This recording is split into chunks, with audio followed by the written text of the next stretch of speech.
At ito, hindi maikakaila na ang Pilipinas ay isa sa mga bansang madalas pinangyayarihan ng iba't ibang sakuna. Lindol, bagyo, volcanic eruption at iba pa. At sa mga panahong nalalagay sa ganitong sitwasyon, may mga nasasalamuhang problemang pinansyal ang mga Pinoy. Tumataas ang presyo ng ilang bilihin at may mga nasisirang ari-arian o di kaya ay negosyo. Gaano nga ba kahalagang mapaghandaan ang sakuna kung pinansyal na aspeto ang pag-uusapan natin? Yan ang ating tatalakayan kasama ang ating resident financial advisor na si Ninang Riza dito lang sa ikonsulta mo. Good morning, Ninang! Good morning sa inyong lahat. Good morning, Kuya. Good morning sa ating mga kasambahay. Yan. Gano'n nga po ba kahalaga ang financial aspect ng isang tao para mapaghandaan ng isang sakuna? Yeah. Napakahalaga nito, Rina. Ito yung parang emergency natin na laging hindi natin napapaghandaan. So, kailangan, pag may mga emergency, meron tayong naipon para dito. So, sa simula pa lamang, kahit walang emergency, kahit maano yung buhay natin, kailangan may naipon tayo na at least 10% nung ating kinikita para sa ganitong mga sakuna at saka sa lahat ng emergencies. Alam naman po natin na maraming gastusin. Paano niyo po ma-encourage yung mga Pilipino na mag-save sila para sa mga ganitong klaseng emergencies? So, yan talaga, Jerry, ang napakalaking problema nating mga Pilipino. Kasi kahit na nga doon sa pangsarili natin na regular savings, wala tayong nasisave. So how much more yung mga pang-emergency? Yeah. Sa ibang bansa na merong kultura ng pag-iipon, meron silang 20% savings na para doon sa kahit anong pangangailangan, no, in general, no, para sa kinabukasan nila. And then, meron pa silang inilalaan na 10% para sa mga ganitong sakuna o sa mga emergencies. So, sa kasamaang palad, tayong mga Pilipino ay wala nga tayong ipon, kulang pa. So, sinabi ko nga no, na ang kultura natin ay hindi pag-iipon o pagsisave, kundi pangungutang.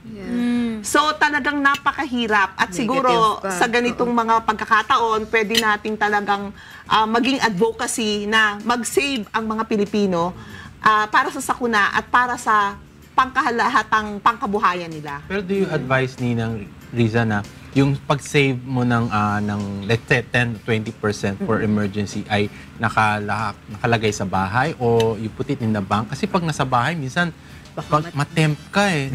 Gagamit for something else eh. Tangay din yung savings. Tama yan, Doc Joseph, no? Siguro ang isang paraan na gawin natin, yung ilagay natin doon sa hindi natin magagalaw. Parang safe. For example, meron tayong mga sa trust fund, yung sa bangko na nakatali siya, yung hulog lang tayo ng hulog, ng kahit na kaunti lang nung ating kinita, na parang wag nating pansinin, para na lang na, for example, ang pwede nating gawin, magkano ba ang ginagastos mo para sa load mo sa cellphone? Kung gumagastos ka nga ng 500 sa isang buwan, hindi kaya pwedeng ang 100 doon, itabi natin na parang nawala na, parang naubos na natin.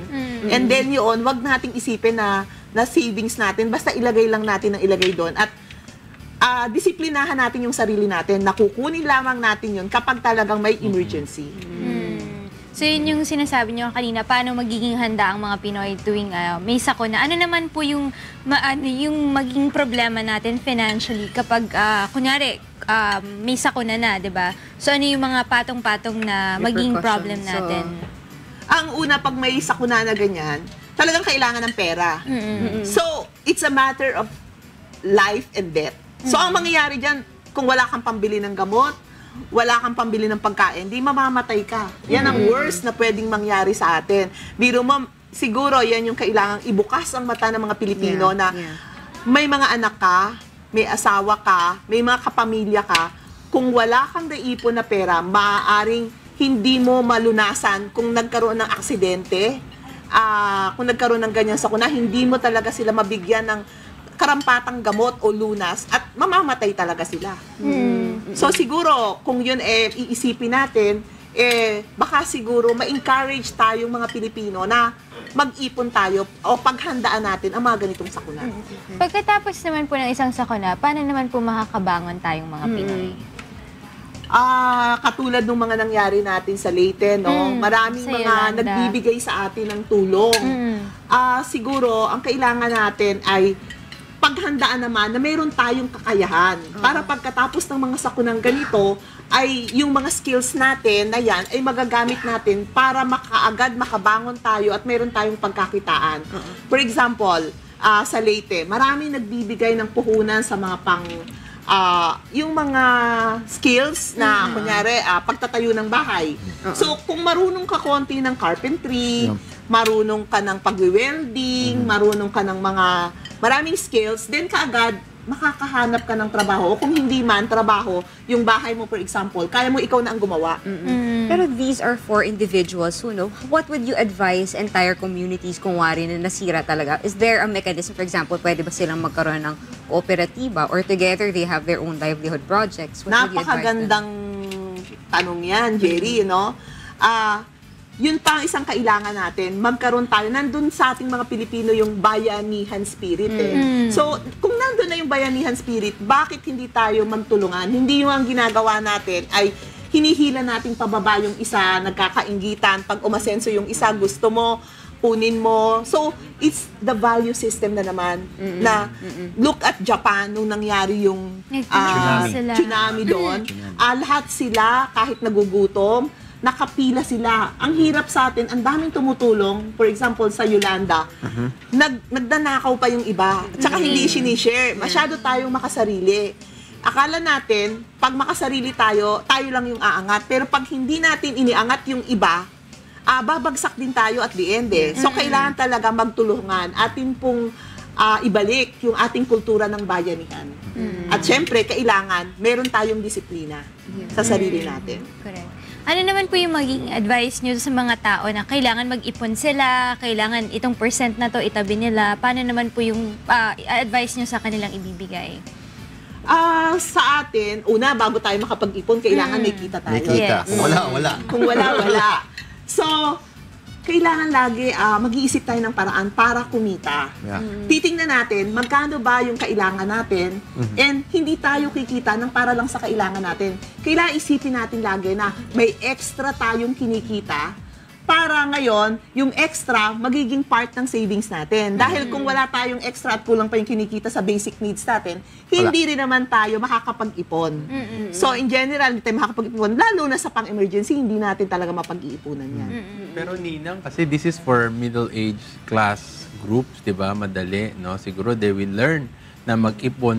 Paano kasi yung mga ating mga nasa lower class, no? Sasabihin nila, bago pa ako mag-ipon, di bibili ko na lang ng pagkain or something. So, paano kaya yung education na pwede nating i-impart sa kanila? Kahit na ba sabihin mo, 10%, can they make they afford? saving like 5 pesos, 10 pesos? No? Yan ang sagot dyan ay kailangan siguro kasi mahirap ng turuan yung matatanda, no?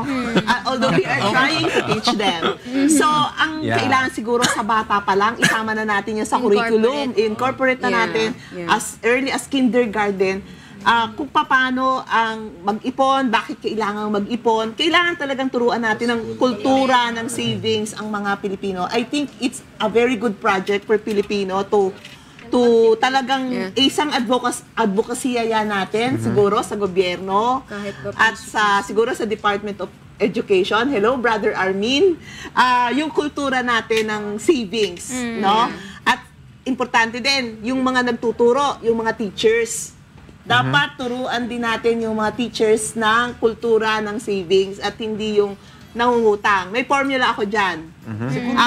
Ang dami kasing utang, pati yung mga teachers, mga nasa government Hindi, offices. ang problema naman kasi sa mga teachers, delayed yung sweldo ng pagbibigay Yan ang problema ng mga teachers. Kaya umuutang sila. So, may problema yung bureaucracy. At kailangan sagutin ng bureaucracy. Okay. So, yun. So, siguro, ang kailangan talaga natin pagtutulungan.